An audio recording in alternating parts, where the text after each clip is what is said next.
Idill. Nagy nehezen fölkelti a gyereket, viszi a karjában a fürdőszobába megpisiltetni.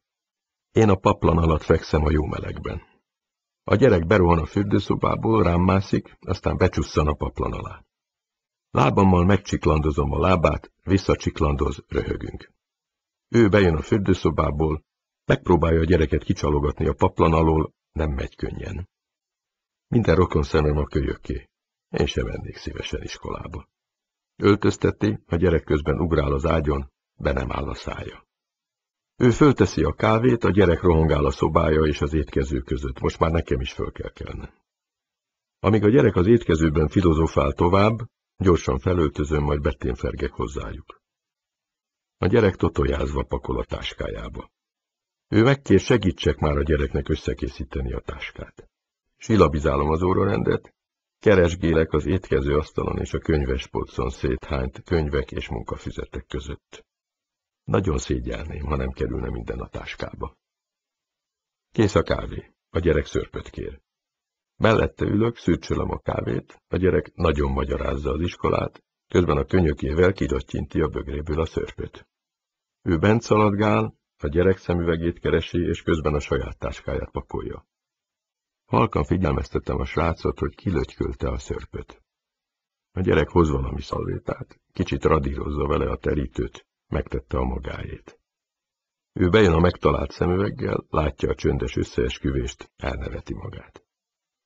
5 perc múlva 8, nem győzöm sürgetni őket, de mindketten keresnek még valamit. Végre lerohannunk a lépcsőn, ki a kertbe, ki a kertkapun, bevágjuk magunkat a kocsiba, most a gyerek az első ülésen, ő száll ki hamarabb. Vágtatok a reggeli hegyoldalban, fékezek. A gyerek kiugrik a kocsiból, szalad be a kapun. Még van 3 perce. Nem késett el, hála Istennek.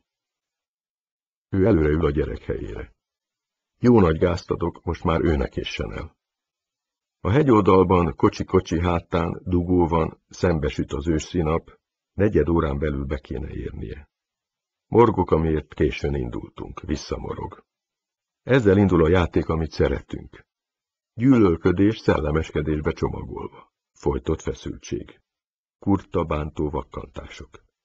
Én nem bírom tovább, ránézek, és kitör belőlem a nevetés. Boldogan nevető is. Jól játszottunk. Jól tudjuk ezt csinálni. Értünk hozzá mind a ketten. 4 után 2 perccel rakom ki a szűk mellékutcában. Rohan be a kapun. Nem késett sokat. A hídon Pest irányában még hosszú kocsisor, de Buda felé alig van forgalom, mehetek szabadon. Egyszerre észreveszem, hogy összeszorítom a fogaimat, és csikorgatom őket. Eszembe jut, éjszaka ugyanígy csikorgatta a fogait álmában. Nézem a szembejövő kocsisort. Nemrég még ott voltunk közöttük, 10 percet talán. Ilyen lehet a család, mint volt ma reggel. Ilyesmi lehet.